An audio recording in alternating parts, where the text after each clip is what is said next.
Happy Pro Bono Week, everyone, and welcome to our CLE today. I am Michelle Alden, and I'm the director of the Dallas Volunteer Attorney Program. DVAP is a joint project of the Dallas Bar Association and Legal Aid of Northwest Texas. And we would like to welcome you to our CLE today about medical legal partnerships with a focus on public benefits advocacy for NICU families. Our first speaker this afternoon will be Dr. Christine Pazendak. She is an assistant professor at the Department of Pediatrics at UT Southwestern Medical Center, and she specializes in neonatal and perinatal medicine. So if you have questions that come up during the presentation, please go ahead and put those in the chat, and we will deal with those as we go along and deal with some questions at the end as well if you have questions. And Dr. Pazendak, the floor is yours. Thank you, Michelle, for that nice introduction. First of all, I'd like to thank you all for joining us today. I'm really excited to share this MLP program that we have been working on over the last few years, and we're very excited about your interest in our program. Next slide, please. Like Michelle said, my name is Christine Pazendak. I am an assistant professor here at UT Southwestern.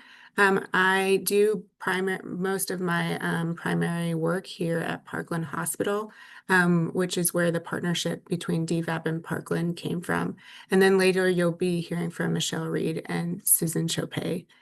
Next slide, please. Medical legal partnership. So this partnership is between Dallas Volunteer Attorney Program and Parkland Health. And it's a way for us to integrate legal care into health care for our patients, especially for our vulnerable patient population here in the NICU that we do serve.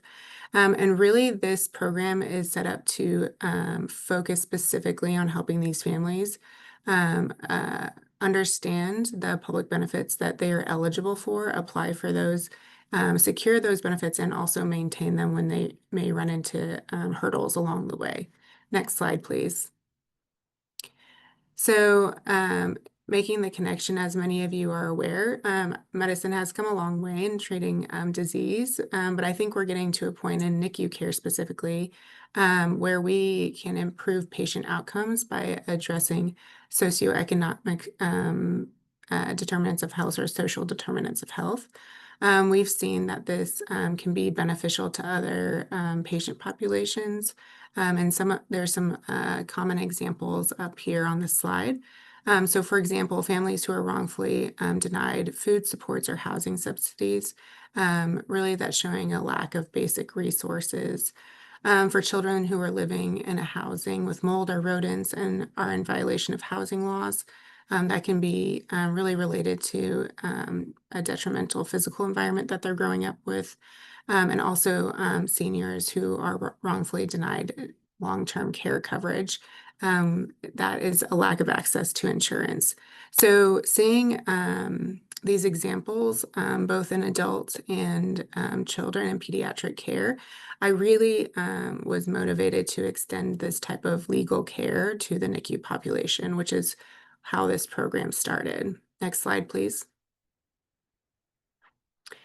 So what we will be doing here at our program, so it'll be 3 parts. We'll be focused on training the NICU unit here to screen for social determinants of health, specifically geared at looking at those eligibility for public benefits specifically. And then I will also be training the faculty, the residents, and the medical students on my side about how to screen these families for these particular needs. Then we will focus on really treating the patient, so following up with the patient in terms of what they need, but that's where you guys come in to help us out, and you can really have the legal expertise to help these families advise if we do run into any issues with public benefits that the clinical team is unable to address. And then we also want to focus on screening. So the goal of this program is to screen all families admitted to the Parkland NICU. And really the benefit for this is to identify a time point for early intervention. Next slide, please. So I'm really, really passionate about this project along with my colleagues because I think the NICU is specifically a very unique time that we can capture a vulnerable patient population, but advocate for change early on in a person's life where it can have profound positive impact on their outcomes and really the whole family if we can provide that income support. Next slide.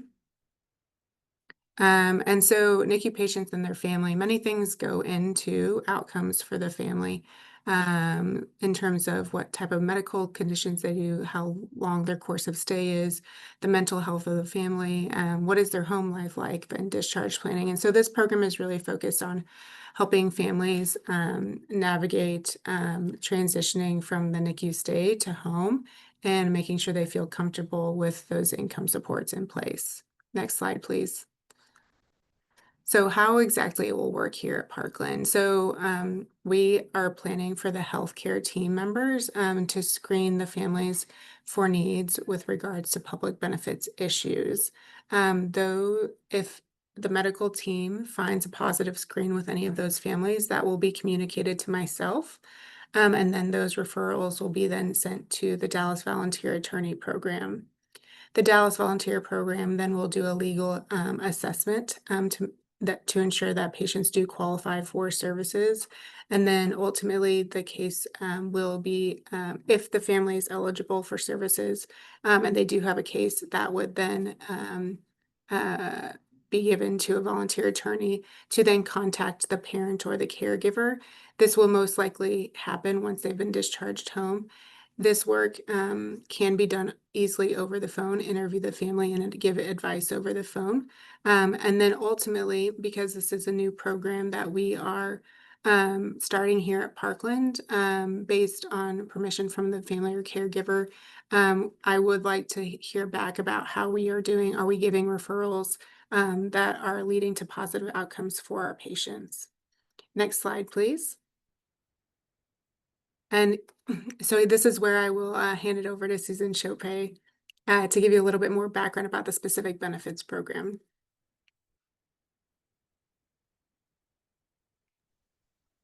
Thank you, Christine. I'm just going to confirm you can hear me. Yes, we can hear you. Thank you. So when we're designing this project, Christine and I really wanted to focus on something that would be most helpful to the families at this point in the early life of their child, and specifically things around public benefits. So looking at what the families need to access, it breaks down into these 4 areas: food security, healthcare, therapies, and income support. And so the benefits that we're going to talk about today and train you on relate to that. And somehow, I'm sorry, on the first one, food security, SNAP has dropped off, but we will cover SNAP food stamps. Everything in the slides is hyperlinked, so we'll be emailing out a PDF of them, so you don't need to take notes. I'm also keeping an eye on the clock. We'll take a 5-minute break at 1 o'clock, which will be about midway through this substantive content. So when we talk about government-created public benefits programs, we have to recall what the poverty measure is. This is universally used by the federal government and states to determine eligibility for what are called means-tested programs. So these are created by statute, either at the federal or the state level, but it is universally adopted. The poverty measure was developed in the 1950s. There are some problems with how it is calculated and some criticisms of how it's still used, but it is updated every year. And the poverty level itself, we say, is 100% of FPIL, the federal poverty income level. And that's important because as we go through these benefit programs, you'll immediately see reference to this. And you'll see that some programs have higher limits, some have lower amounts with these limits. If you want to learn more, an easy 3-hour self-study CLE, I've given you a link to all sorts of wonderful information on the Census Bureau site. Next. So we'll start with food security. And as I mentioned, there's 2 programs that help families with this: Supplemental Nutritional Assistance Program, what's abbreviated as SNAP, or food stamps, and then the Women, Infants, and Children Program, or WIC. Both of these were created by federal statutes quite a while ago, and they are housed and administered by the U.S. Department of Agriculture. So that's unlike a lot of other income support programs we have for low-income families in the United States. They're created by federal statute, and then the states can choose to participate in them. So they're administered by state agencies, and states write plans and submit them. And so there are slight variations from state to state as a result. There's some mandatory requirements, but then optional ones, or sometimes state plans get waivers from certain Fed requirements. So everything that we talk today will be Texas specific, of course. In Texas, it's the Texas Health and Human Services Commission that administers these two programs. And the eligibility for each of these depends on each individual person in the household. So we have to evaluate who's in the household and whether or not they're eligible. Both of these programs now use EBT cards for the participant to purchase food either at retail stores or also at farmers markets. So generally SNAP eligibility for people under age 18. So we're not talking about adults because adults have different rules. Two things are immediately looked at, which is income and resources. And for both of these categories, some are countable and some are exempt. The resource limit in Texas for a household to receive food stamps is $5,000 of countable resources. So some things are excluded, like a home that the family owns or a car that they're using for transportation for work or school. Both earned and unearned income can be countable, and there's a gross income test of 185% of the poverty level for a household and a net income test of 100%. When you get an application for a family to interview, DVAP will have already screened for income eligibility under Legal Services Corporation rules and Landwit and DVAP rules. That will include an estimate of the federal poverty income. So most likely when you get the application of the family that you'll be interviewing, you'll have that in front of you. Now, sometimes different programs count things different ways versus what legal aid programs do, but at least you'll kind of have an idea of what it is. And there are charts where you can literally calculate to see exactly what the family's household income is relative to the poverty level. For SNAP food stamps, there is also a citizenship and immigration requirement. Essentially, if a child's not lawfully present here, they will not receive food stamps. But given that we're targeting the NICU, the patients will have been born here, so they will be U.S. citizens, so you're not going to have to try to figure out the immigration eligibility of the NICU baby, the patient, and your family. SNAP uses a formula to determine countable income deductions and then show you what the allotment is for the household. And rather than walk you through that, I've got some great resources and some coming slides where you can look through that. It is fairly simple to interview a family and run a SNAP estimate while you have them on the phone. So at my current legal aid program, Lone Star Legal Aid, we screen all of our applicants for food stamp eligibility, and we have a simple screener, and I've provided you with one as well in the slides. So along with counting the income, expenses are counted and deductions are part of that formula, including one for shelter costs, out-of-pocket medical expenses if they meet a certain minimum, depending on who the person is. And then there's a standard deduction. So there are ways to offset the income for the family, realizing they need to use the money for other things besides food. If a family receives food stamps, they get a Lone Star EBT card. The money is added to the card every month, and they can access it just through that card. There's an app that I'll also show you a slide on so they can monitor their transactions or see what their balances are as well. The household has to recertify eligibility. This is currently changing. At times we've had to recertify every 3 months, every 6 months. Now it's 12 months, but that looks like it's going to change again. But the family gets notices either through the app or paper mail telling them when they have to recertify, reapply. They also have a duty to report changes in their income and resources. For the income, the state agency will tell them if your income exceeds a certain amount. It'll literally be a dollar amount. So they don't have to report minor changes, but ones that might impact their eligibility or the amount of food stamps they're getting each month and benefits, the agency will let them know they have to report it. So how can an attorney help with SNAP?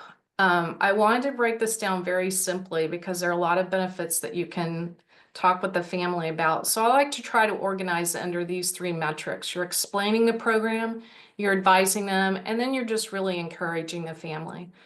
There are a lot of families who have not historically accessed public benefits because they're afraid of what the requirements may be. They're afraid of the stigma. So we kind of lost this idea that we can reach out when we need help as a family. So that's why I have encourage as the last slide. So for SNAP, it's pretty easy. You can explain the baby and others in the family may be eligible for food stamps. You can advise them by using the SNAP screener to determine how much the eligible members may receive each month. You'll just follow along, ask them certain questions. What do you pay for rent? How much are out-of-pocket medical costs? Who are they for? And literally, you can just add everything and it will give you an estimate so you can tell the family. Then they can determine whether it's worth their time to apply for food stamps.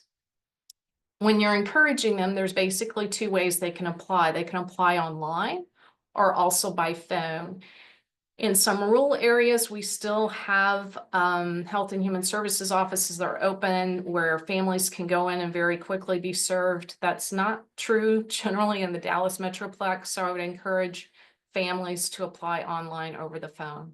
And then you can explain they're not going to be mailed actual food stamps. They'll get that EBT card.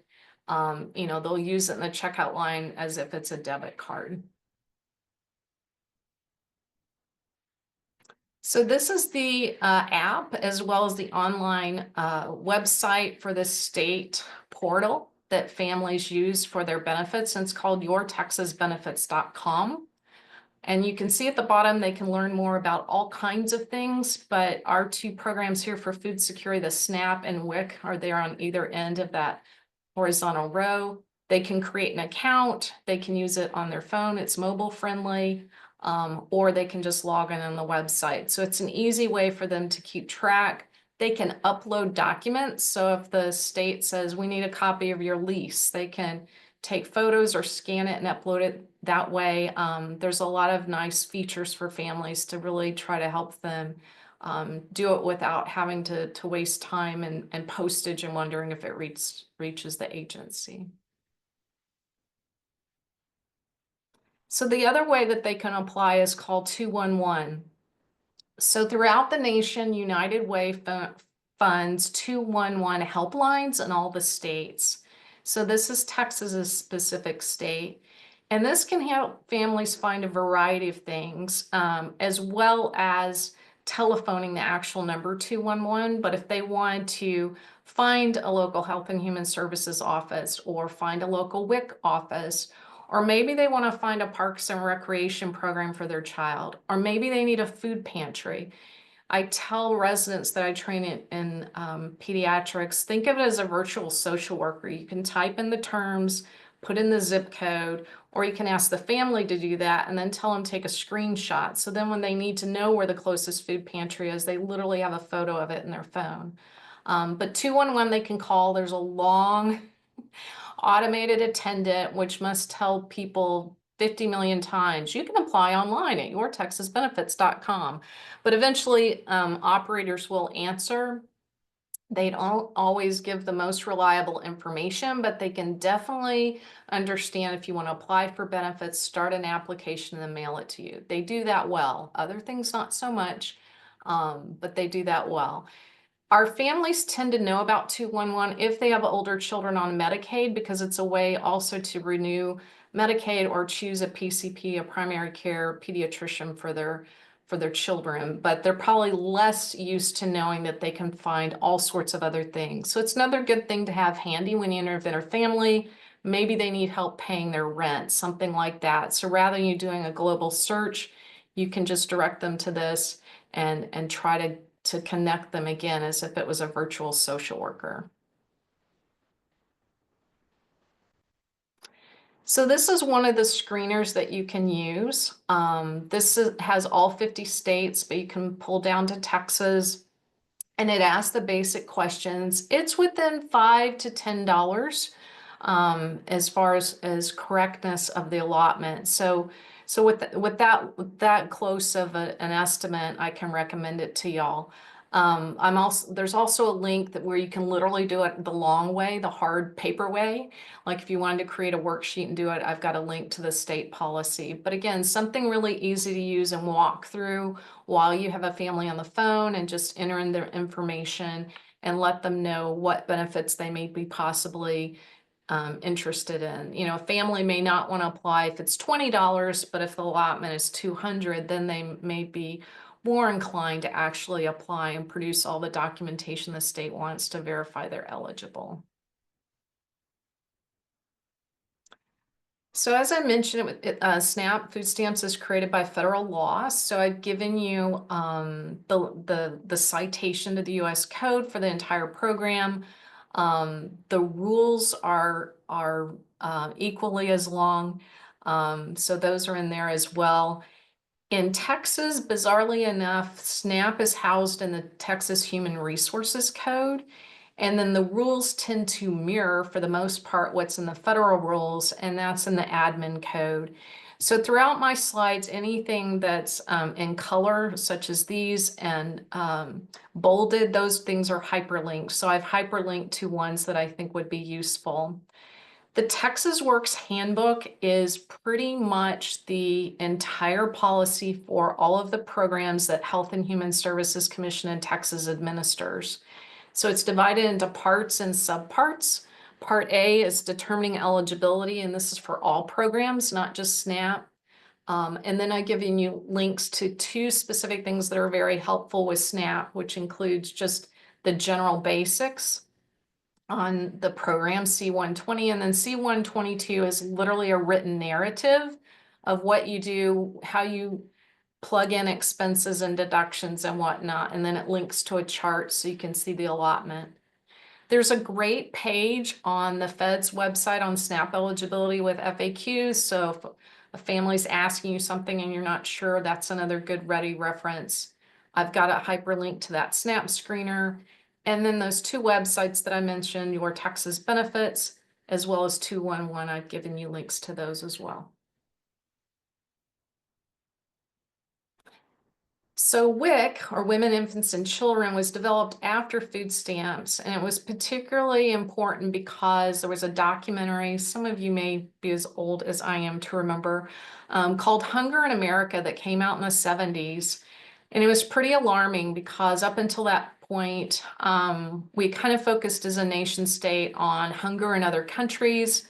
Back then, what we would have called third world countries, now what we might call southern countries. So we really didn't have a good grasp on how much hunger was impacting Americans, and that documentary was pretty alarming for a lot of people, including leaders in Washington, D.C. So Congress started as a pilot program, and within 2 years they made it permanent. And the idea was, if we intervene early during a child's growth and development, we can help prevent future medical and developmental problems. As I mentioned, it's housed in the U.S. Department of Agriculture and the Food and Nutrition Services, and it operates again like SNAP as a federal state partnership. So states have to affirmatively choose to participate. If the state doesn't participate, someone who resides in their state can't access it. So unlike SNAP, this is a discretionary program. So SNAP, the way the law is currently written, it says if you're eligible, the government must give you the benefits. It's an entitlement program, no waiting list. Currently, we're seeing what the test is going to be if there's not money for it. But WIC is different, it's discretionary, so the Congress must authorize annual appropriations, and if it doesn't, then it ends. The last available data nationwide was from 2021. I was startled when I pulled this. 40% of US infants participate in this program, and 22% of children ages 1 through 5. One thing that is really important to me about focusing on children is, despite everything that we've done, particularly since the Great Society legislation and various things in the 60s.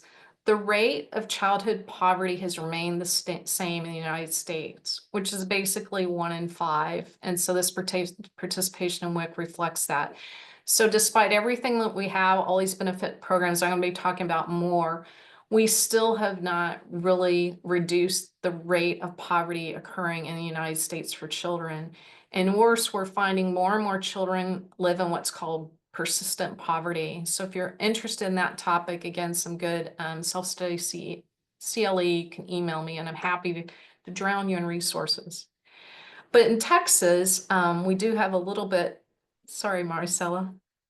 We do have a little bit more recent data. In 2022, we know that only 53% of eligible people, so women, infants, and children, participated. And this has been a downward trend that's concerning. So now anytime I talk about benefits, I'm talking about WIC.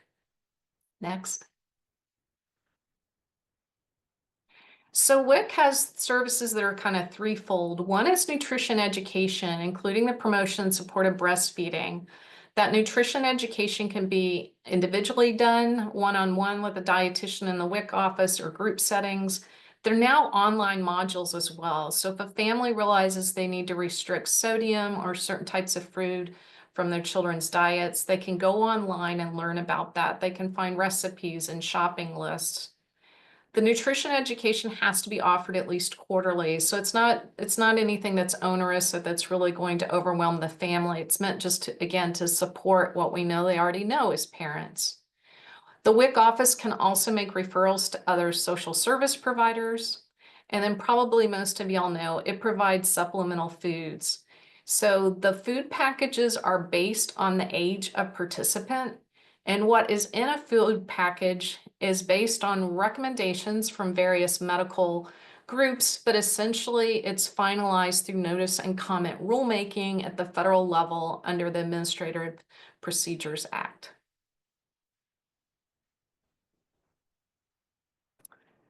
So the people that are eligible for WIC, and I'm using the terms in the federal statute, are pregnant women and then non-breastfeeding women up to 6 months postpartum. If they are breastfeeding, we want to support that with this program. So it's 1 year postpartum. Infants are considered from birth to 1 year.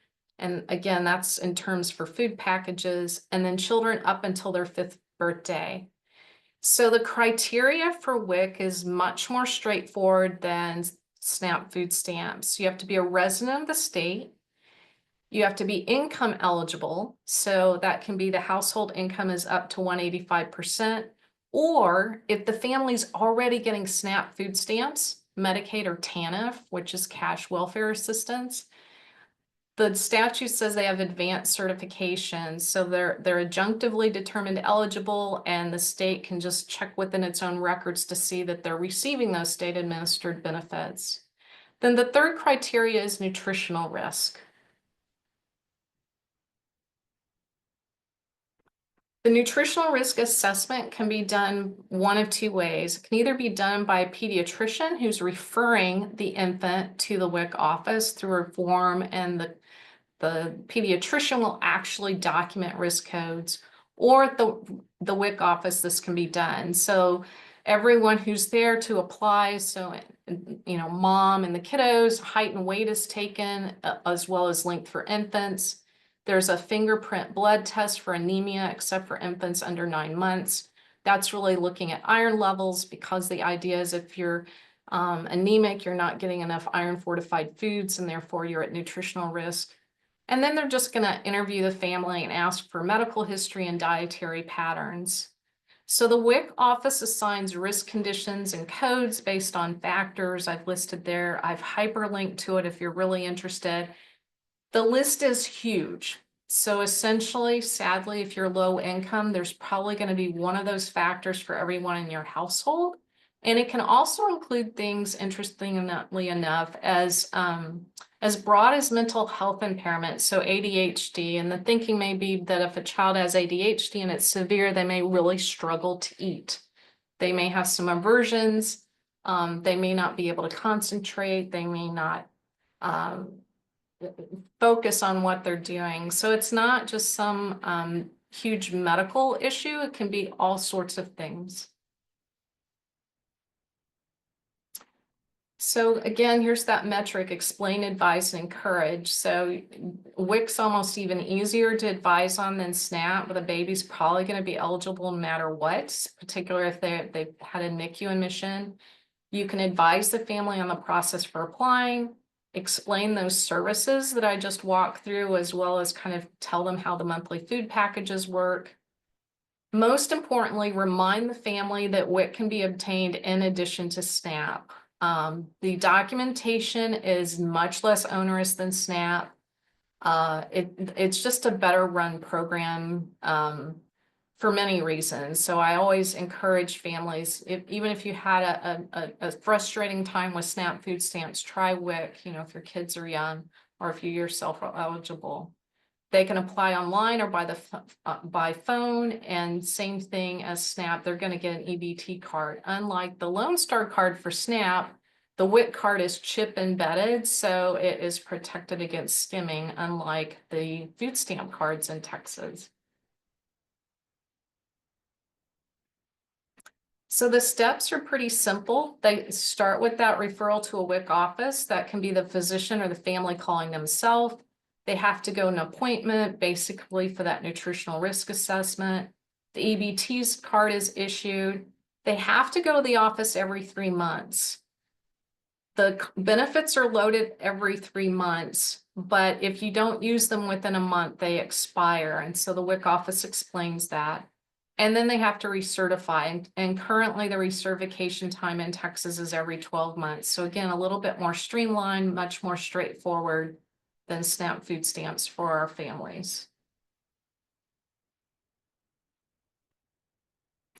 This is the Texas WIC website. So if the family wanted to apply online, this would help them start that application process.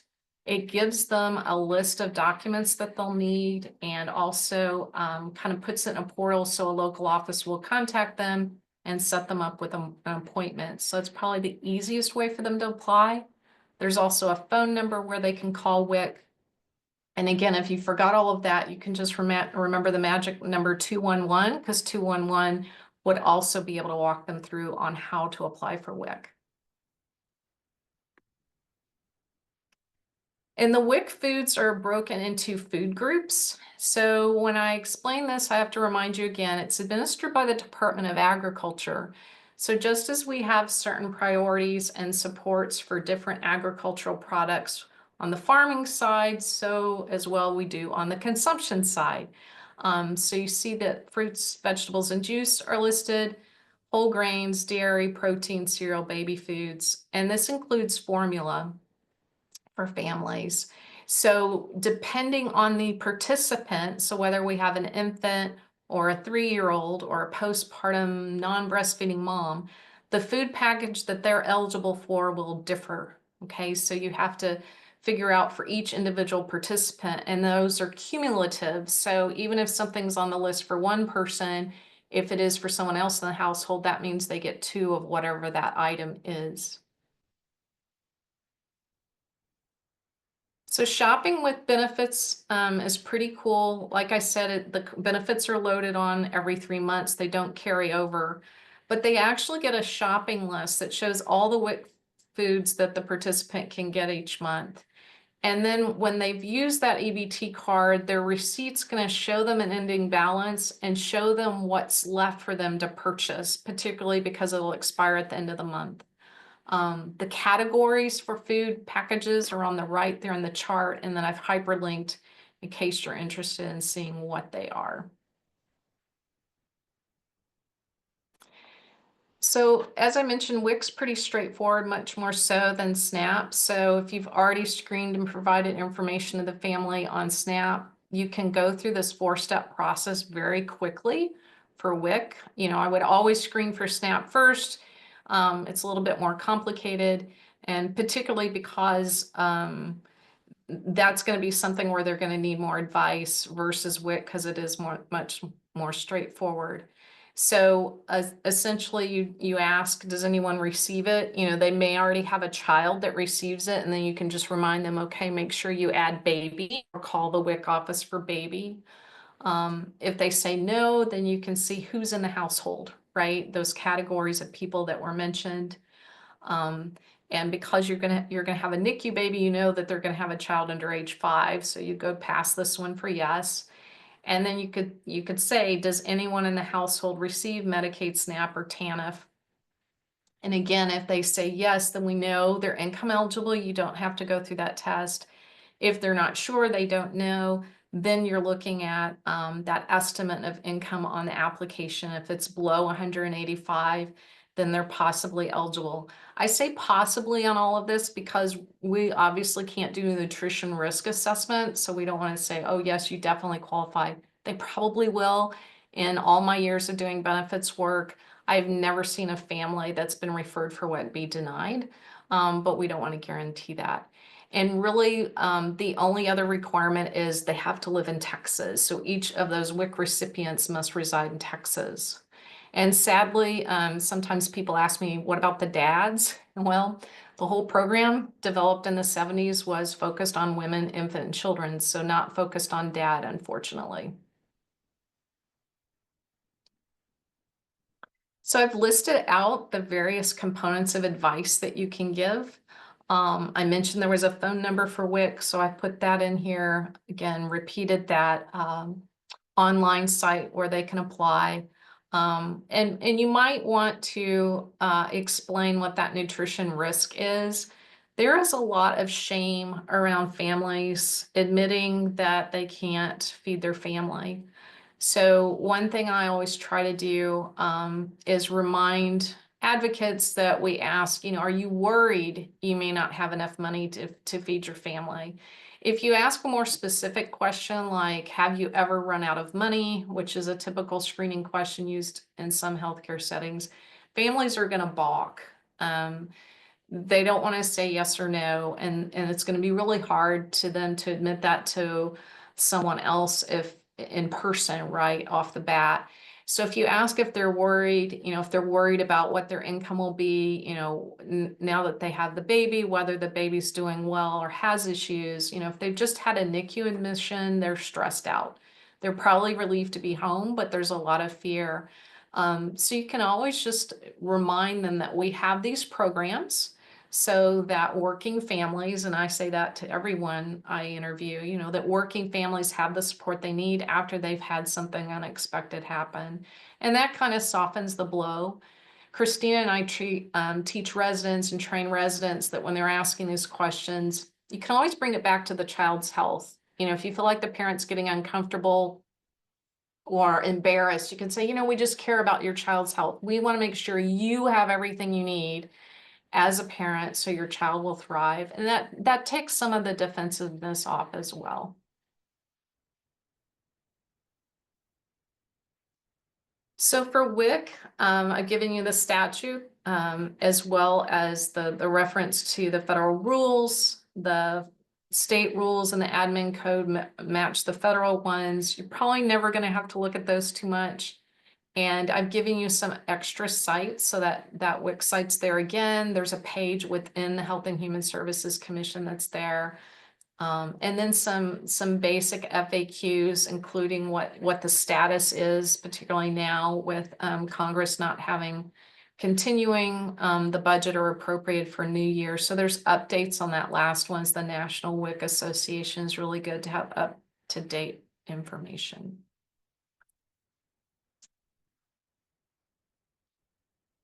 So the next big thing to kind of focus on is health insurance.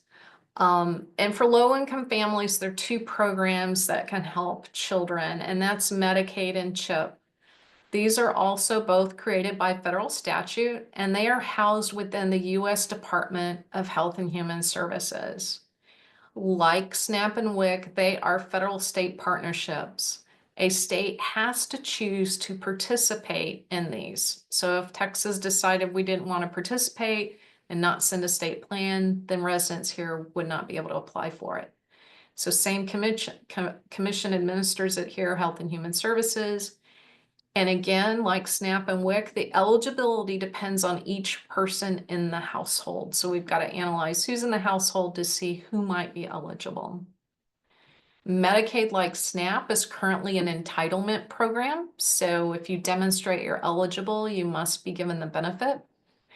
And CHIP, like WIC, is not. It's got to be reauthorized.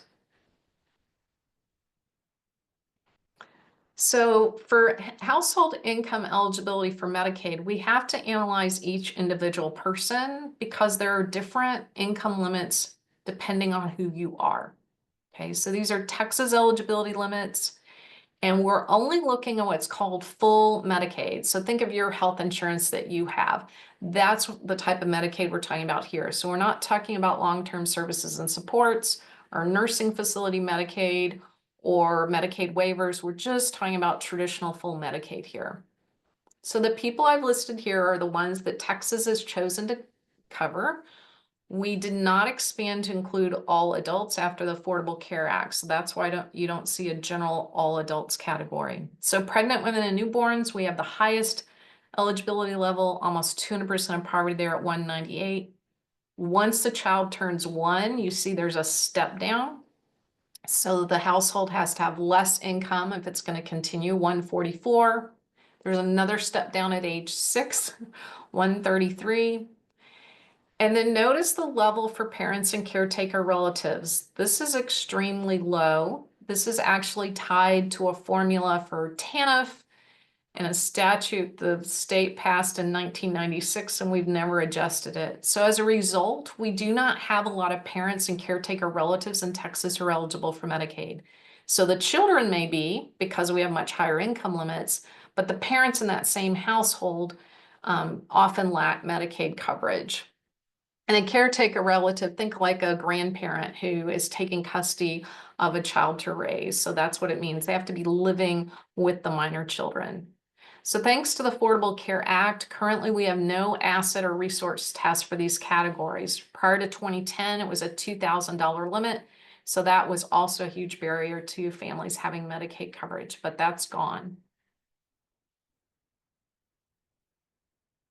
So in addition to pregnant women, children, and parent and caretaker relatives, the other people that can get Medicaid in Texas, it's called categorical eligibility.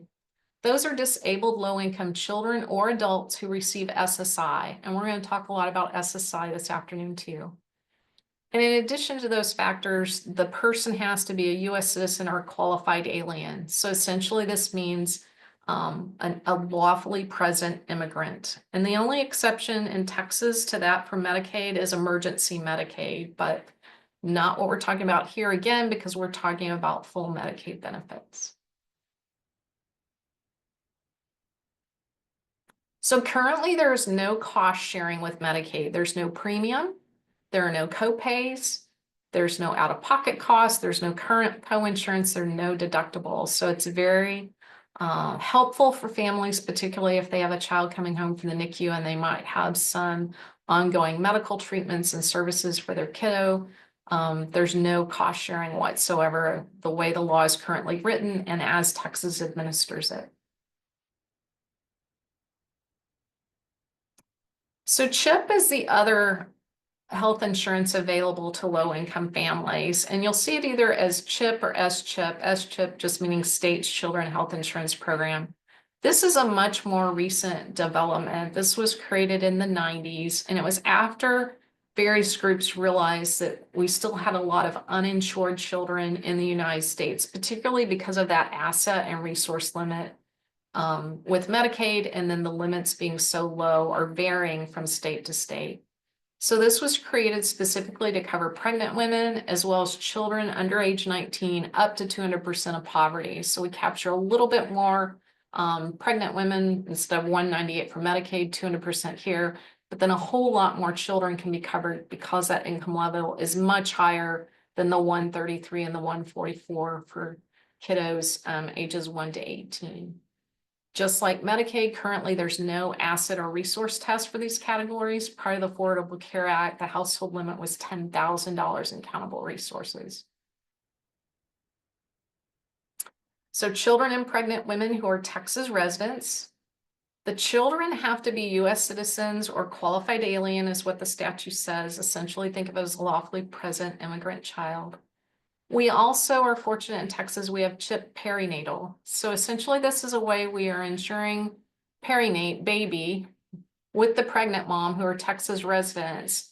And as a result, we're not looking at the immigration status of mom. We're literally just looking at the existence of the perinate being in Texas. So they can't be eligible for Medicaid and do not have health insurance. So again, of course, that's going to be mom.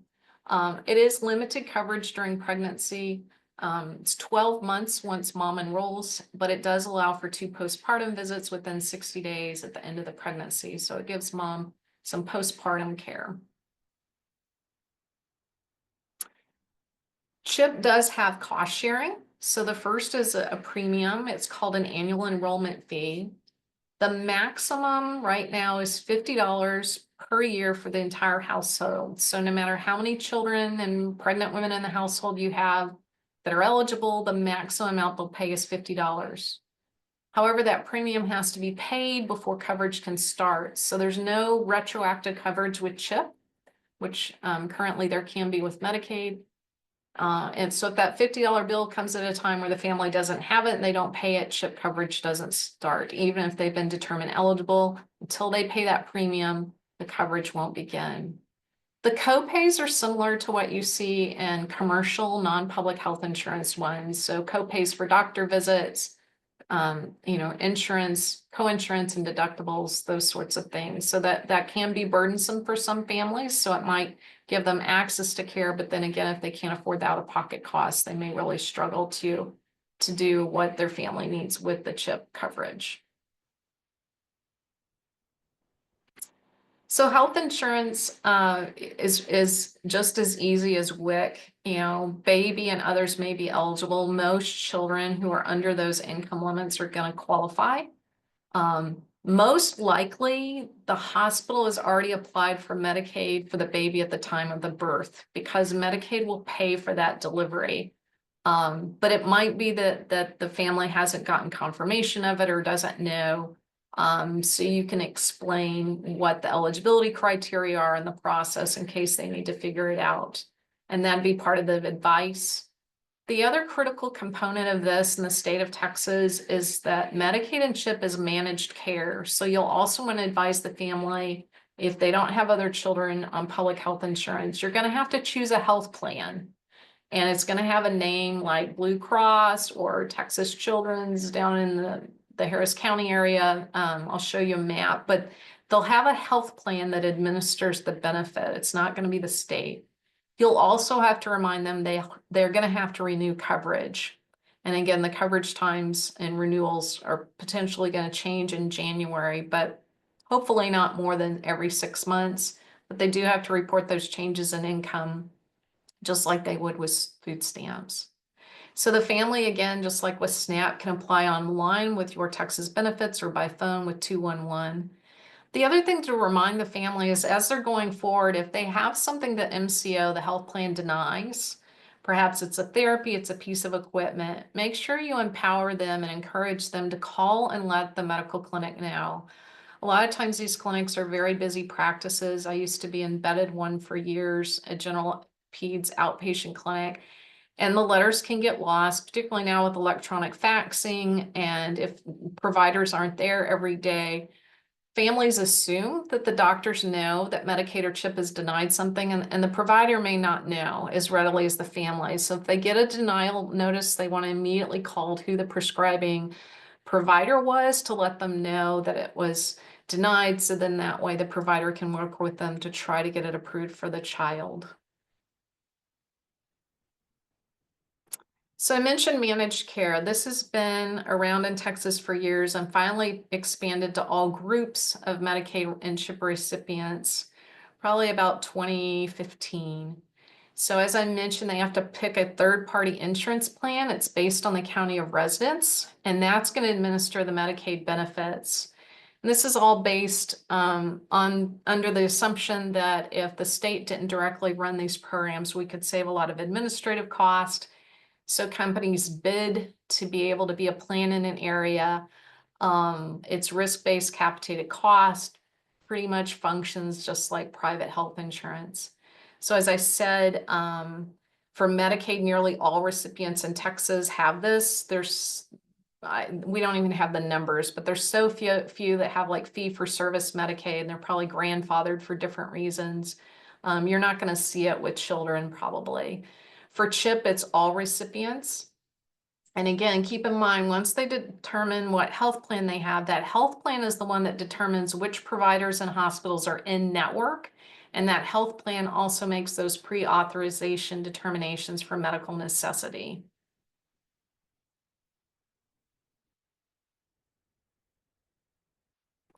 So this is a map of the managed care service areas. You can see it's determined by region. And then within each region, there's groups. So there's STAR. STAR is pregnant women and low-income children. STAR Plus is disabled adults in nursing home facility Medicaid. STAR Kids are children who get SSI or in one type of Medicaid waiver, MDCP.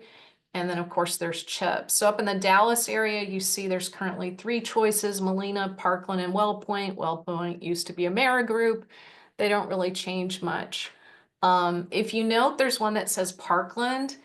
It's not administered by the Parkland Hospital System. It's just that they kind of have a partnership. I think it's currently with Aetna, that they just trademark and borrow the name and hopefully pay Parkland a lot of money. So it's not that Parkland's in the health insurance business. However, in some other regions, particularly in Central Texas, and as I mentioned down in Harris County, you do have hospital systems, particularly pediatric hospital systems, that have gotten the game. So Texas Children's operates a separate sub-corporation, offers a STAR plan as well as a STAR Kids plan. Same thing with Dell.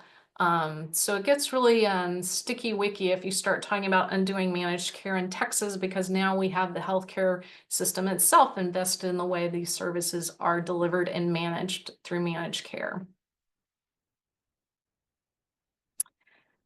So the legal components of Medicaid, as I mentioned, it's a federal program. So there's federal requirements, there's mandatory requirements and optional ones in the statute and statute and regulation and rules. The state has to write a Medicaid plan and submit it every few years. So it's submitted by Texas Health and Human Services to the federal government for approval. And this is why you can have different categories based on the state. So we don't cover all adults here in Texas, but Arkansas does. We might have different income levels than another state. So then the state can also ask for permission to run things certain ways, and we have that through that managed care. And if you're wondering what STAR stands for, is State of Texas Access Reform. So all that's kind of housed in state statute as well as regulation and rules.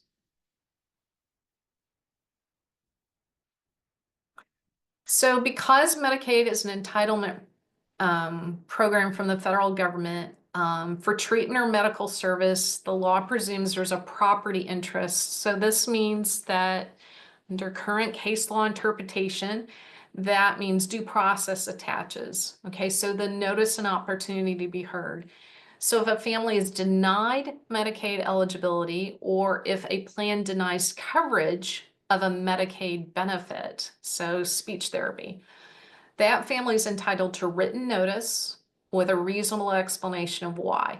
Okay, then the opportunity to be heard, because of managed care, has 2 components that are internal, either complaint or grievance with the managed care plan. After you exhaust that internal requirement, which by the way hasn't always existed, I cried buckets when it finally got passed at the federal level. But after you've done that, which can take several weeks or months, then you can request a due process hearing or a fair hearing. And that's when you would have a Health and Human Services hearings officer, a telephone hearing, and the MCO, if it's denial of a covered benefit, or the agency itself that they're denying eligibility, have to defend the case. So have to show through substantial evidence that they were correct in the determination. So the burden's on them. CHIP is different. CHIP's kind of like our commercial health insurance. We can file complaints with the State Department of Insurance. If you appeal, it goes through a contracted system, which I believe Maximus has. So it's more like a paper review and documentation of services and whatnot. So just keep that in mind that the CHIP is different. CHIP doesn't tend to deny as many benefits in my experience. I can't tell you why. It might be that the CHIP plans get a higher enrollment per patient than the Medicaid plans do. Essentially, the state of Texas pays the health plan per number of enrollees a set amount a month. So if the patient costs more than that, the health plan absorbs that cost as a loss. If they save money, there's some cost sharing. So the profit doesn't all inure to the health plan. Some goes back to the state. Now, I know I'm oversimplifying all of this, but it's probably all you really need to know. But you can imagine there's a whole lot of money involved in a lot of this and a whole lot of problems that our clients face as a result. So the Medicaid statute is fairly long, so I didn't hyperlink to it or the rules.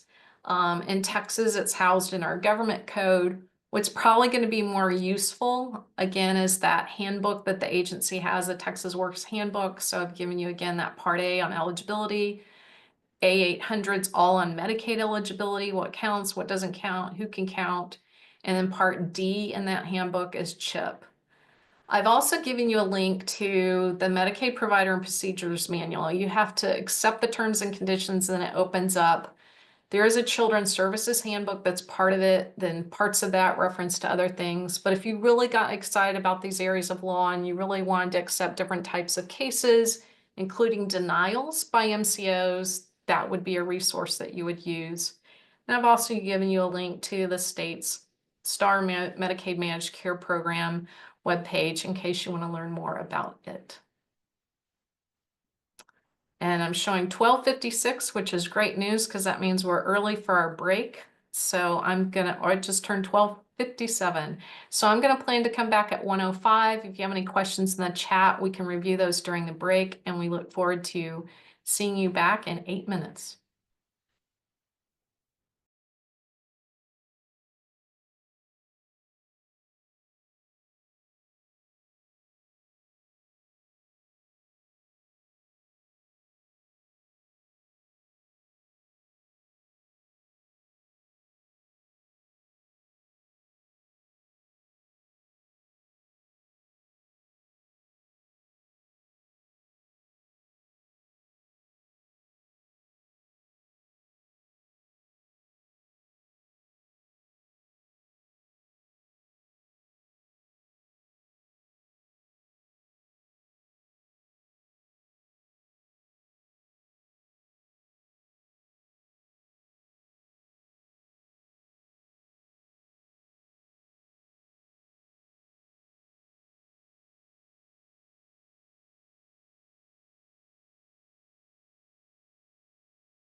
Marcella, I just want to check, make sure you can still hear me. Yes, we're still good. Great, okay. You can advance the next slide and then I'll be set to go here at 1:05.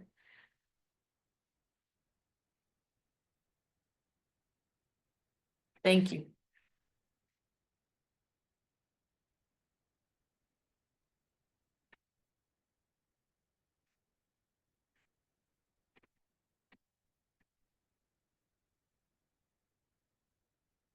Okay, so I didn't see any questions in the chat, which may be a good or a bad thing, but feel free to enter them if you have any that come to mind. We'll get to those at the end.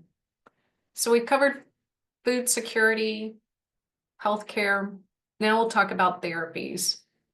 So for therapies, in addition to the physician prescribing it and health insurance being able to cover it, there's also a public benefit program called Early Childhood Intervention.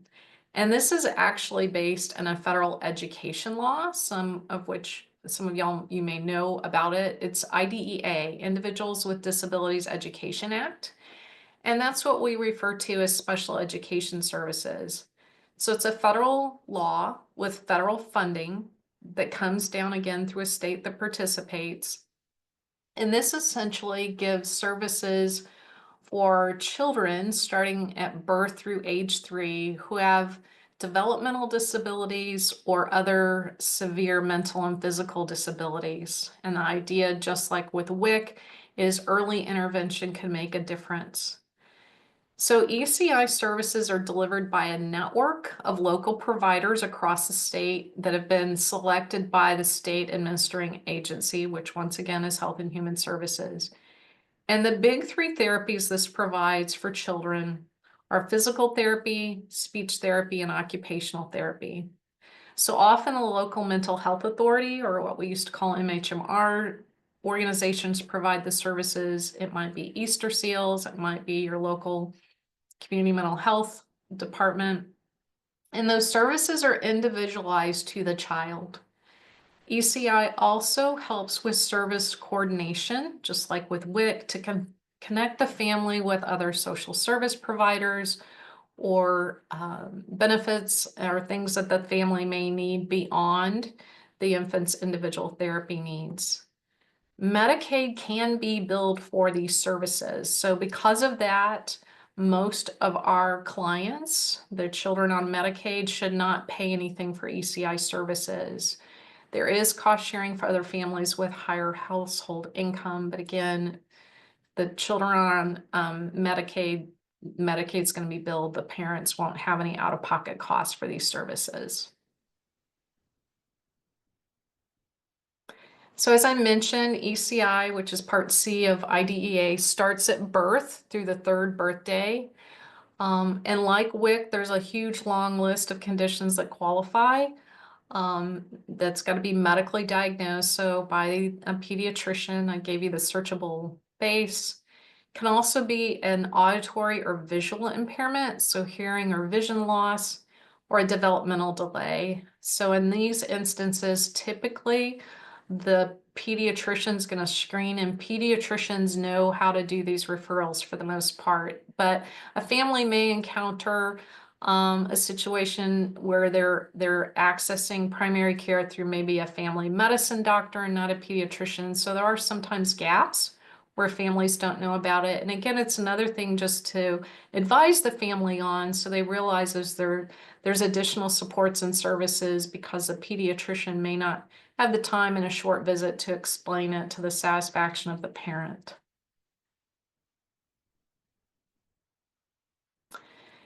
So just like the others, you explain, advise, and encourage. So depending on what the health impairments are, and you may not know for sure when you interview the family may not know.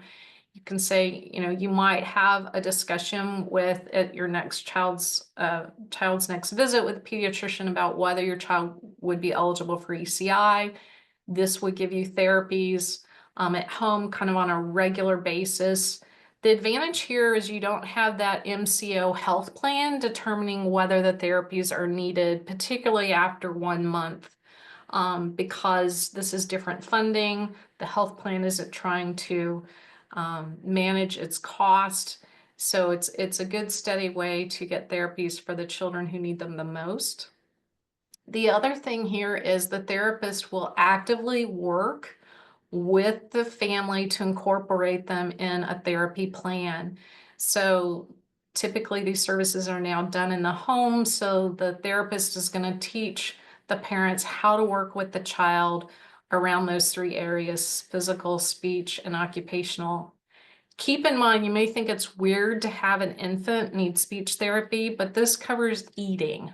So a lot of children who have had early severe medical impairments can have issues with swallowing, with manipulating food in their mouth. There's oral aversion, there's oral dysphagia as they get older. Perhaps they've had a feeding intervention, they've had a G-tube or something like that. So again, speech therapy is going to incorporate eating, anything with the mouth and the throat and the esophagus. So it's not just speech production or understanding of speech, it's broader than that. The process for applying, like I said, generally the physicians will screen and make the referral, but the family can also reach out, if they have a doctor that's not helping them as fast as they want or whatnot. Again, it should be free if the baby has Medicaid. Can also explain to the family that goals will be developed. So there'll be a physical therapy goal, there'll be a speech therapy goal. So they'll assess where the infant is and develop goals beyond that. They can also determine if any durable medical equipment is needed for the child. So you've got someone else kind of looking at the child in the home environment. What do they need to access to be able to develop and grow more appropriately? Encourage the family to talk with the doctors about any developmental delays or limits the baby has. I don't know of any pediatrician that worries about the parent telling them too much about how a child's doing. I think they tend to worry when the parent says, oh yes, they're fine. And then it becomes a significant delay. And then it's a lot harder to help the child develop appropriately. And again, the pediatrician can make that referral to ECI. It's typically a one-page form, so it's something they typically do right after the visit or during the visit and fax it over, or the parent can apply directly. So after that referral, a therapist or a team will come out to the parent's household and evaluate the child. Then they will have a meeting. So it's kind of like an ARD committee meeting. Once children are in school for special education, there'll be a couple of providers and the parents have the opportunity to give input and say what they want to focus on, what they're concerned about. So then there's a plan, an individualized service plan for that child that's followed, and it lays out how often the therapies will be. It will lay out those goals, how often progress will be measured, and it'll also lay out anything that they're going to instruct the family to do. And then the services begin. So typically they'll work around the parent's schedule, especially if the parent's working, and they can figure out the delivery of the services. And then that plan is monitored and progress is evaluated. So at least once a year, they're going to look over it. They may do it more frequently. Once the child turns 3 or as they're approaching their 3rd birthday, they're going to be evaluated to see if they need to be moved over into the public school system and a PPCD or program for preschool children with disabilities. So it's kind of seamless. And again, that's because it's the same statute that leads to special education services in public schools. So I've given you the federal statute for it. As I mentioned, it's a part within IDEA as well as the rules. Texas incorporates its rules in the admin code. And then there's great resources on the ECI state website. And on that site, there's 3 different directories, including payment and resource guide and trying to figure out where services are available. Or who can provide them, and then a compliance guide that lists every single aspect of the law. Of all the programs I'm talking about today, this has the most comprehensive group of laws and regulations on one page, but ironically, it's probably the least needed because, again, I haven't seen a whole lot of problems with ECI in my practice experience. So I've saved the biggest topic for last, SSI. I just want to paint broad strokes for you. Keep in mind, I have as many helpful tools and resources on here as possible. And this is something that, once we get a group of volunteers who are screening families, if they really want to learn more about this, it's something else we can do as another CLE. Because typically I take 2 hours to train on this, and I'm going to try to do it in about 20 minutes or less.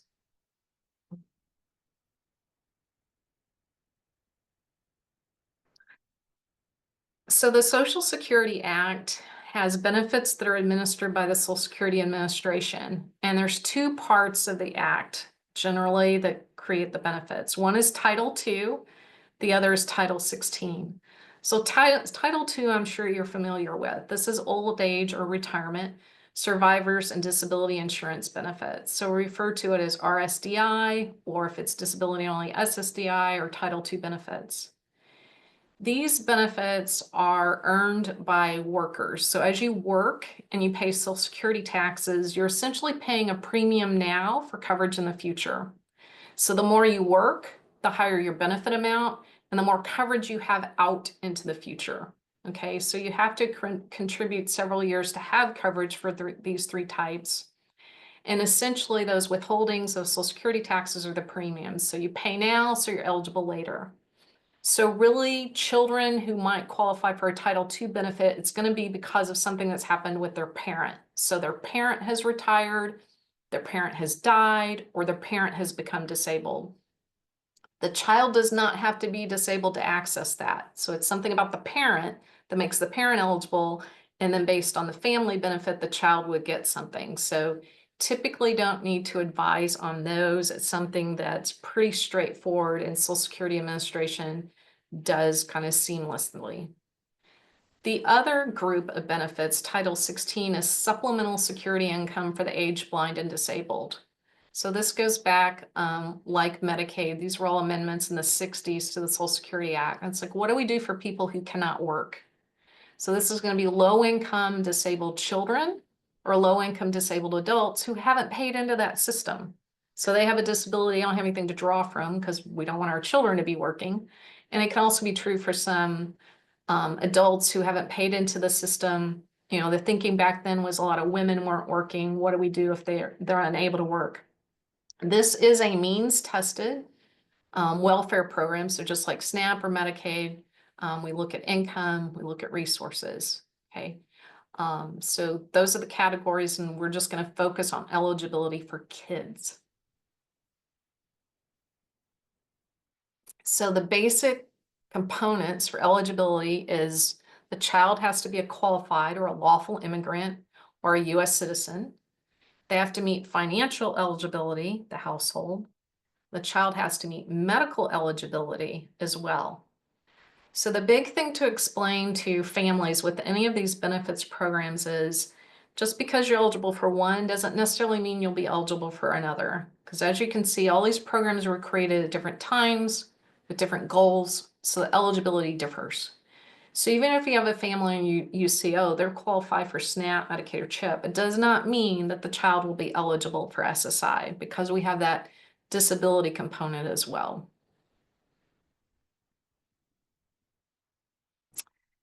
So for children, as I mentioned, you have to be low income and an eligible person. That's going to be that immigration or citizenship test. Then that qualification of disabled. And we'll talk more about this in a minute, but it's meeting a listing under the rules or medical or functional equivalents to a listing. As I said before, it's means tested. So there is an income test, there's a resort test, and then the immigration component. And this is long-term disability. So the condition has to have lasted or is expected to last, because we're looking at a NICU post-discharge baby, 12 months. Medicaid automatically attaches to SSI. If you remember, I said there was a categorical eligibility for certain people, and those are people that get even $1 in SSI automatically get Medicaid, okay? So essentially, children are compared to other children, and I've given you the basic definition of disability here, and you can see it's pretty vague. It's got some words that are defined in the statute and rules. So impairment, marked, severe, and then there's that durational component. So as with adults, the first question Social Security will always ask is the claimant, the applicant working? So no, the baby's not working. Do they have severe impairments? Do the severe impairments meet medically equal or functionally equal listing? Will it last for 12 months? Okay. That functioning looks at chronological age, the level of functioning, and literally standard deviations from the mean in the rules. So I mentioned listing. Listings are in the rules from the Social Security Administration for the SSI program, as well as Title II disability. They're organized by body system, and I'll give you an example in a minute. So each listing has objective medical and other findings needed to satisfy the criteria. So it's not enough that we just have a diagnosis code. We can't just say child has a speech impairment. There's going to be more to looking at to see if they're eligible. That meeting or medical equivalence, it's mumbo jumbo, is at least equal in severity and duration the criteria of any listed impairment. Think of it as almost. They almost have all the criteria in the listing, and they're so close they might as well meet the listing. That's kind of my layman's way to describe it to a family if they need to know. Most children who meet listings, Social Security is going to approve it. What gets complicated is the functional equivalence. So if they don't meet a listing and they have various things that are impairing them, affecting their ability to function and develop, then we look at domains of functioning. And there's 6 domains, and the medical evidence has to show in those 6 domains what limits the child has, and there's a range of limits defined by the rules.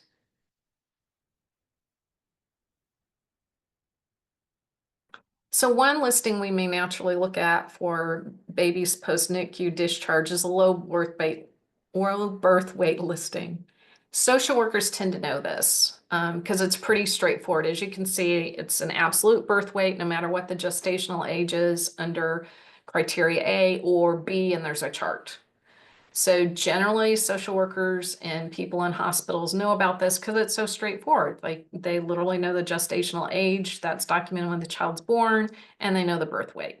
Okay, so this kind of gives presumptive eligibility for an infant for 1 year.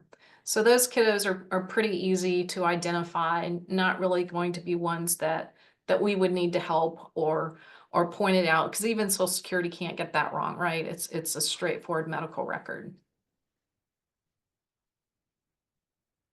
But if they don't meet low birth weight, the very next listing may also be one that's likely to be analyzed, and that's failure to thrive.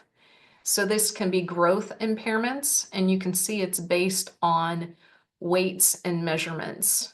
And one thing I want to point out, as I said, these are very detailed. So you can see here you have to have A and B or A and C.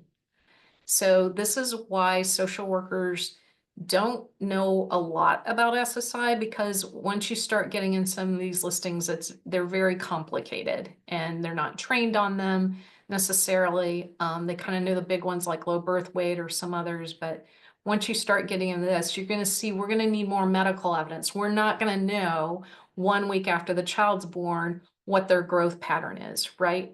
So if we show that we have to have 3 weight for length measurements, they're at least 60 days apart, we can advise the family, you probably don't want to apply right away because you don't have the medical evidence. If the medical evidence isn't there yet, Social Security is going to deny it. So for a lot of children, unless it's something that obviously meets the listing, the best advice to the parent might be wait 2 or 3 months. Let's see what the medical evidence is. Then you can go and apply. So that way they're not automatically applying, getting denied, and then being in the appeal process right from the get-go. Whereas if they wait and have some more medical evidence, increases the likelihood that Social Security will approve. And just to give you another example of how detailed listings are, here's the asthma one. So again, it's not enough to have asthma or even severe asthma. You have to show even with treatment. So even with the family following all the protocols and prescribed treatments, you're having hospitalizations or you're having emergency room visits, and very specific time frames. So again, it's It's not enough just to have a disability. We've got to have a lot of medical evidence of how much it's interfering with that child to make that child different than other same age peers. So I mentioned those domains of functioning. I've got them here, and depending on the age of the child, the Social Security Administration looks at what is age appropriate in the domain. So health and physical well-being is probably the easiest one. So baby post NICU, that's going to be pretty obvious. Any ongoing conditions or treatments they may need is going to be their health and physical well-being, right? But as they develop, all these others come into play, right? So if they have a social delay, it might be interacting, relating with others. If it is a mental or a cognition delay, it could be attending and completing tasks. And that could be, child isn't finishing feeding themselves. So again, it doesn't have to be acquisition of knowledge at this age. It's going to be what's appropriate at the month level of the child's age. Caring for self, also age specific. Moving about, manipulating objects. So that's gross motor skills as well as fine motor skills and where they are. And these are things that pediatricians regularly evaluate, either through parent forms, ages and stages questionnaires at the visits, or through their interview of the family. So medical evidence goes a long way with this, as does ECI services. So if the family's getting ECI, you're going to have documentation of all these types of things in those records, in the evaluations from the ECI provider. And acquiring and using information, again, that's going to be age appropriate. So we're not expecting the children to do anything beyond their age level, but are they developing appropriately and as expected based on their age? So if we're looking at functional equivalence, we don't meet a listing, don't medically equal.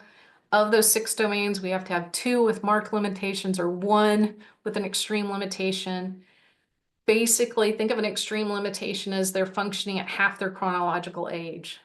So again, might be really hard to say a 3-month-old versus we have a 12-month-old and we know they're not even functioning like a 6-month-old. So the older the child is, the easier it becomes to see how delayed they are, right?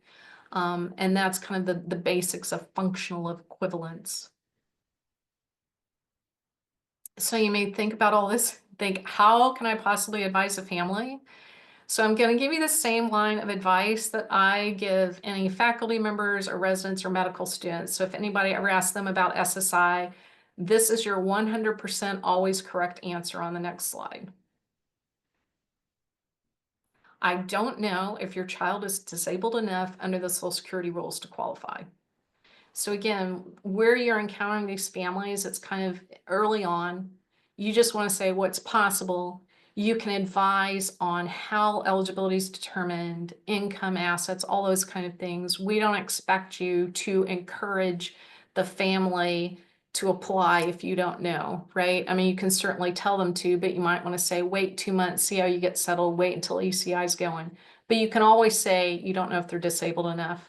When I interview any new clients, I always say this, because until I get the medical records, I don't know. I know what they're telling me, but I have to have medical evidence to demonstrate that to Social Security. It's not enough to have the parent or the adult applicant tell Social Security how they think it impacts. It has to be objective medical documentation of those limitations, of those criteria. So 100% of the time, especially in an initial interview, you can say you don't know. That's legitimate advice. So again, explaining the baby may be eligible depending on the limitations, and then you can tell them what the program is. So it's a cash payment. The maximum amount currently is $967 per month. So the process for applying, they can apply online or over the phone, or hopefully still at a local office if businesses haven't been slowed down on that part. The other thing to advise the family, this is not permanent. So it's not like veterans disability benefit that if you're a veteran, you've served and you have a disability, you have it forever. You get that payment forever if you meet the qualifications. SSI is not designed that way, nor is SSDI for adults. The law says the child should be reviewed every 3 years. Now, if they get into a category and it's like 1 year presumptive eligibility, they'll probably be reviewed sooner than every 3 years. But at a minimum of every 3 years, they should be reviewed for medical eligibility, okay? The idea being if we give treatment and services to the child, hopefully they'll improve. They won't be as disabled as they grow. They may never catch up to the peers, but those limitations go from extreme to marked to mild, right? So the therapy is everything that we're providing, because the idea when this was created is let's give the family extra money for extra therapies and services. This was long before Medicaid had covered everything that it does. So the idea is let's give the family extra monetary support. They can access what the child needs to develop better to the best of their ability. So it will be reviewed. The other big thing to tell families, earned income impacts that SSI payment. Okay, so even if they're doing what they should and reporting their wages every month, turning in their pay stubs to the local office, overpayments can and do occur, and they can be nightmares for families. So certainly if they ever get an overpayment, if you run into a family that has one for another child, you want to make sure that they get the legal advice on what that's about. Okay. So if the parent's interested, you could start telling them to create a log of all the child's healthcare providers. They do not have to get the medical records, but they need that list to give it to Social Security, because when they apply on the phone, in person, or online, they're gonna have to list out all those treating providers. So names, healthcare clinics, addresses, phone numbers. Social Security will send them a form to sign, like a blank HIPAA release, and that'll go with the Social Security's request to the healthcare provider for the records. Okay. Big systems like Parkland Children's Medical Center, they send them electronically when they get it. Smaller offices obviously would photocopy them and send them in, but Social Security's burden at this application level to get those medical records, so the parent doesn't have to do it, but they need to list everyone that's seen the child. They don't need an attorney to apply, but they might want some help if they get forms back that they don't understand, if it's asking what their child can and cannot do. That's typically when we see at this level the help they want, but you do not have to have an attorney to apply. It's designed to kind of be straightforward with that information of, tell us where your child's going, tell us how your child's doing. So forms with fill in the blank, they don't have to be typed, they can be handwritten at this stage, obviously for the local office to process.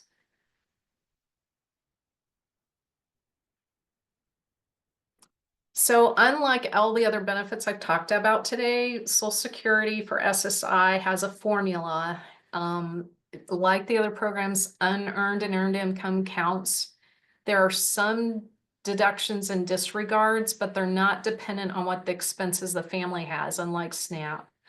They also consider the living arrangement. So if you have a mom with baby who's living with her parents and she's not paying any rent, there's going to be in-kind, in-kind, in-kind support and maintenance kind of assumed. In other words, she's not going to get the benefit at the full level because someone else is providing shelter for her child. If there's other minor dependents, or if the parent, you've got a two-parent household, some of the income is going to be protected for them. And all of this is explained on the link that I've given you that tells you basically if the family is under 2% of poverty, which all of the applicants that come to you will be, they're likely eligible financially. Okay. So you don't really have to tell them much about income. You do have to tell them about resources. There is a very low resource limit here. It matches what Medicaid used to be. If it's one parent with the minor child, it's 2,000 of countable resources. If it's two parents, it's 3,000. So this is once the baby is home. Okay, if baby's in the NICU and the family applies, which social workers help them do that, there's different rules, but I'm talking about when you're going to encounter them post-discharge. And again, some resources are countable, some aren't. But this is more helpful to tell the family, because if they got $4,000 in a checking account, then they're not going to be eligible. It doesn't matter how disabled the child is. So you can just tell them, well, if it drops down below that and you think it's going to stay below that, then you might consider applying. So that's kind of an easier bright line test for advice than trying to get into all the income. Because again, if they're under 200%, they're likely going to qualify. Some families with even higher levels of poverty income can qualify depending on who's in the household, again, and what else protected. But I've given you links to learn more on both of those components.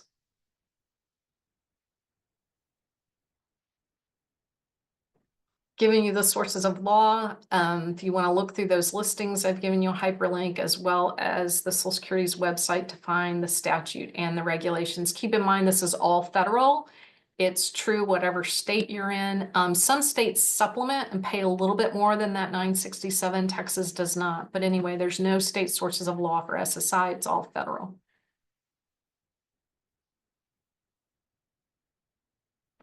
The one other website I want to point out, if families really want to learn a lot more, and it's available in Spanish and some other languages, Navigate Life Texas is extremely helpful. So if they've said, oh, I've heard something called Medicaid waiver and I need to get my child on list, you can direct them here.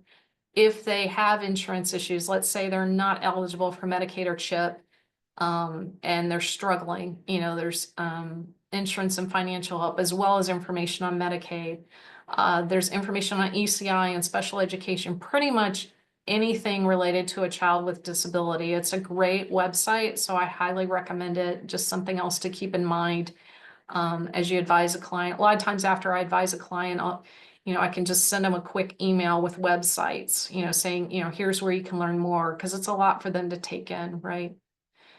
So this concludes my part. And so I'm happy to welcome Michelle Reed. Michelle has been a long time pro bono advocate in a lot of areas of law, and I'm delighted that she was willing to offer the ethics portion. Hi, thank you. All right, everyone. Hopefully mine is not as dense, and I'm sure you've seen this before. When you're working with your clients, confidentiality is really important, and it can be a little tricky here because your client you're representing the child, but the child obviously is an infant here, and so you're working through a parent, and as you work through the parent, they are going to provide information to you. And part of that information they may or may not want to have become public. And so it's really important to think about what the rules are with respect to confidentiality. And so on the slide, you'll see the rules on confidentiality. It's not just information that's considered privileged. So it's not just our advice. It also includes information that could just be confidential client information. And so under the rule, you cannot reveal confidential information. And there's several different elements. I excerpted part of this, but first, for a person that the client is instructed is not to receive the information, or anyone else other than the client or the client's reps or your various people in your law firm. You can't use confidential information of a client to the disadvantage of the client unless the client consents after consultation. And you can't use confidential information of a former client to the disadvantage of the client after the representation has concluded, unless the former client knows, or it's become generally known. And you can't use privileged information of the client for the advantage of the lawyer or a third party unless the client consents after consultation. So when you think about that, the places that it's going to come up are going to be a little bit challenging. So let's say, for example, there's something that you want to report to the doctor. Let's say in the course of your discussion, they found out that mom tells you, baby's having these problems, but I've been, it's been really hard for our family, so I've been sort of watering down the formula, and so that may be the issue. That would be confidential information, and I'm going to have a slide a little bit later on other considerations that you have. But pursuant to the confidentiality rule, you would have difficulties in terms of revealing that. Now you might have some mandatory reporting obligations to CPS in that scenario, but we want you to think about sort of what those confidentiality things are that they can be concerned about. Another area where you might have it is, for example, if mom, for example, is divorced or separated and doesn't want dad to be aware, of what's going on, or doesn't want dad to know or doesn't want dad to provide dad's address or anything as part of this application. That can be really challenging too, because you remember that your client is the child. And so a lot of that is really going to be ultimately sort of working through with your client in terms of being able to do that. So if you turn to the next slide, one of those issues that then comes up is candor towards the tribunal. So you're not supposed to make a false statement of material fact or law to a tribunal. You're not supposed to fail to disclose a fact to a tribunal where disclosure is necessary to avoid assisting a criminal or fraudulent act. And you're not supposed to offer or use evidence that you know to be false. Even more complicated, if you have offered evidence and you come to know of its falsity, you have to make an effort to persuade the client to authorize the lawyer to correct or withdraw the false evidence. And if not, you may ultimately be put in the position where you actually have to disclose the true facts. Now, how does this impact here from an ethical standpoint? I want you to think about a scenario that I started walking you through, for example. Mom doesn't mom doesn't want you to reveal where the dad is, but you have to tell HHS who the father is as you submit. That comes up with sort of a confidentiality issue, but then you can't submit something to HHS that says that you don't know where the father is if you know where the father is. And so you're going to have to work through that and sort of explain to mom, like, this is a required part of the form, and we need to do this if you're going to submit.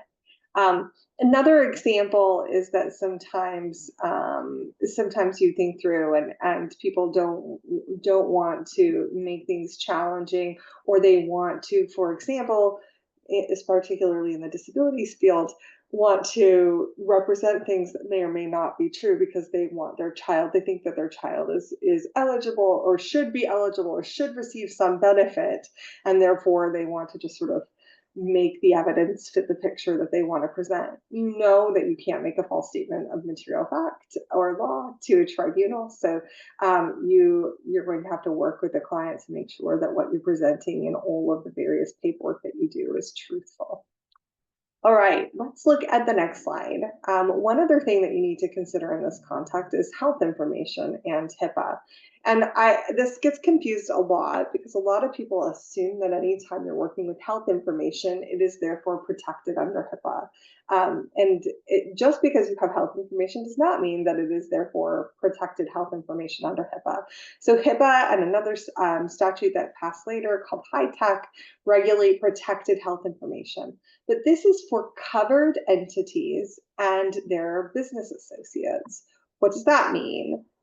Covered entity is something like a healthcare provider, so your doctor, your clinic, health plans, healthcare clearinghouses, and then anyone else who's involved in like the electronic transmission of health information. So what that means is here, your client is not going to be the hospital. It's not going to be the provider. It's not going to be a health insurance. Your client is the child. And so the data that you're working with is not actually, it may be HIPAA data in the hands of the doctor. So, when Christine was presenting earlier, she may look at the same piece of data, and to her, it's protected health information. But to you, it is not protected health information in the same way. It's health information, it's sensitive information, but you are going to obtain the right to see that information through consent. And once you consent to that, and your client is not the hospital, and it's not someone else that's a covered entity, then it's not protected health information. Why does this matter? Well, it matters because there are certain rules and restrictions with respect to HIPAA, and they're not applicable in the same way to you. Another way people may say, okay, well, you might be a business associate. What's a business associate? A business associate is someone that is essentially doing work for a covered entity and receiving protected health information in that. So you might think, well, I'm doing work here in connection with the hospital, therefore I must be a business associate. The answer to that is no, you're not, because you're not doing the work for the hospital, you're doing the work for the child. So you're not a business associate to the hospital. But what that means is you need to make sure that you have consents. So you have consents when you receive the information. And so Christine in the hospital will be making sure that before they share the information, that in fact in her hands is protected health information. Before she gives it to you, she's gotten mom or dad to sign a consent that allows them to share with you. Then what that also means is that when you receive that information and you work with them and you work on their benefits, when you're reporting back to, for example, DVAP on the matter, you don't want to share health information unless you're sure that you have had consent from your clients to share information with DVAP. So you're going to want to get a consent on the back end. So that is health information and HIPAA. All right, let me move to the next slide. One thing that can be rather complicated is the mandatory reporting of child abuse in Texas. This falls under the Texas Family Code 261.101. There are two ways in which you can fall into the mandatory reporting phase. If you are any person, so if you're any person that has cause to believe that a child's physical or mental health or welfare has been, and this is important, adversely affected by abuse or neglect by any person, shall immediately make a report. And so when you're anyone, you could be not even a lawyer, you have an obligation to report physical or mental health or welfare that's been adversely affected by abuse or neglect. Now, in the next one, if you're a professional, and you have cause to believe that the child has been abused or neglected, or that the child has been a victim of an offense under this particular penal code, and they've been abused as defined by this other section, then you shall make a report not later than the 48th hour after the hour. So basically you have 2 days within to report. Now, what does it mean to be a professional? To be a professional, you have to, in this scenario, be working with children, regularly meeting with children. It's defined under 261.101B of the Family Code. And so in the course of your official duties, you have regular contact with children, like direct contact with children. So let me give you a couple scenarios that you can think of like in the legal sphere. So let's say you're an estate lawyer and you're meeting with John and Jane Doe to advise on estate planning matters. During that meeting, you learn that the couple recently completed marital counseling, and Jane discloses that approximately 9 months earlier, during an argument with her husband, the baby was inadvertently injured by her husband. The injury resulted in a trip to the hospital and stitches. The hospital didn't question the injury. And Mr. Doe indicates that this prompted him to seek counseling and that the family's been in counseling since then.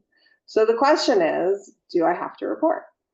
In that scenario, in which you're an estate planning attorney, you're meeting with the parents, you're not working with the child, that is a scenario in which you would not be falling under B, the professional, because you're not meeting with the children, right? Your profession does not cause you to be working with children. And so you would fall under A. And so you would be a person, and then you would have to evaluate whether or not the physical or mental health or welfare has been adversely affected by abuse or neglect. And then you would make the report based on that, but it wouldn't have the same timing considerations that you have on the professional report. Then let me give you another scenario. Let's say you meet with Jane Smith regarding the medical legal partnership here, and you're working on benefits, and she expresses her wish to divorce her husband. They have 3 young daughters, and she mentions that Mr. Smith has been physically abusive to her and her daughters, and she indicates that her oldest daughter, age 11, told Mrs. Smith that Mrs. Smith was touching her in private places. In that scenario, you are someone who is going to be meeting with children. You would very likely fall under the professional, and within 48 hours, you would have reason to believe that a child has been abused or neglected, and you shall make the report within the 48 hours. You report to DPS. You have a number, and you also have an online reporting hotline. And that duty can't be delegated. So you can't say to Ms. Smith, I think that you should report this. You actually have to report it.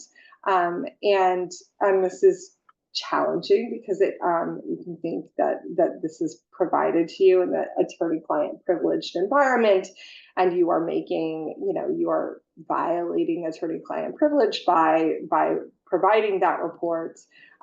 Whilst there has not been a specific case that relates directly on point to this, it's clear in the law that this supersedes any other kind of privilege. Like, the law actually identifies that, and so you must report in spite of the fact that you have had privileged conversations. You should tell your client of her duty to report pursuant to 261.101.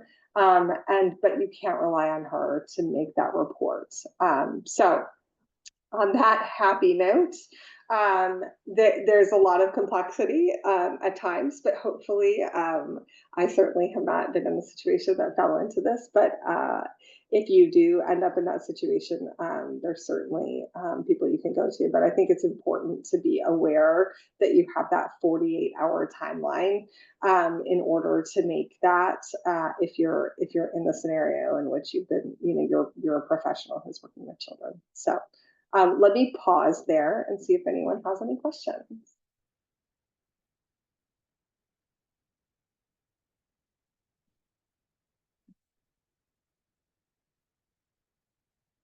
Susan, you do this all the time. Any other tips on the ethics side? I was just going to say, unfortunately, I've had to do this only a handful of times, but one thing that I can recommend is if you're talking with mom, ask mom to be with you when you call in, because if mom calls in with you, it's less likely that the agency will look at her for failure to protect, which can be something else you need to advise her of. Like, if she knows about this abuse and she's not reporting it, and maybe the 11-year-old tells someone at school and the school's reporting it, then mom's also going to be looking at maybe having to comply with a safety plan, do some counseling, or hopefully the child's not removed from her care. So that's another way to do it, is to get her on board. Then you're documenting, okay, mom's agreeing, she understands why I have to break attorney-client privilege if mom is actually the client, and called together.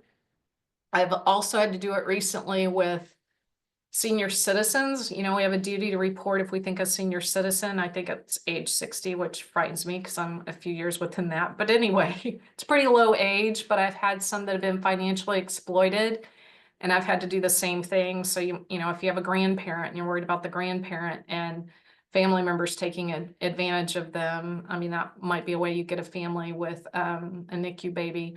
I've done the same thing. I've given up on hold many times with the adult protective services and applied online, and sadly, usually within 2 hours, they send an email saying, we don't think this rises to the level of being investigated, which just floors me. But CPS, they will follow through. They tend to follow through a lot more. But just remember that too. You have that duty to protect the child, but you can also say, look, if you call in with me, then we're both reporting it, and you're not looking at neglecting the child, right? Which is what that neglect is. So neglect can be failure to protect. But that's all I would add, Michelle. I'm glad you haven't had to deal with it much. Me too. But this is exciting stuff, and I'll say, I know this isn't quite my part of this, but thank you for being on, and we're really excited about this project, because when you think about it, there are a lot of limitations on what services can be offered, sometimes based on citizenship, and this is a beautiful way to help a population that is desperately in need of support. Because these wonderful babies who are all U.S. citizens can get this help with families that may otherwise not have access to you. And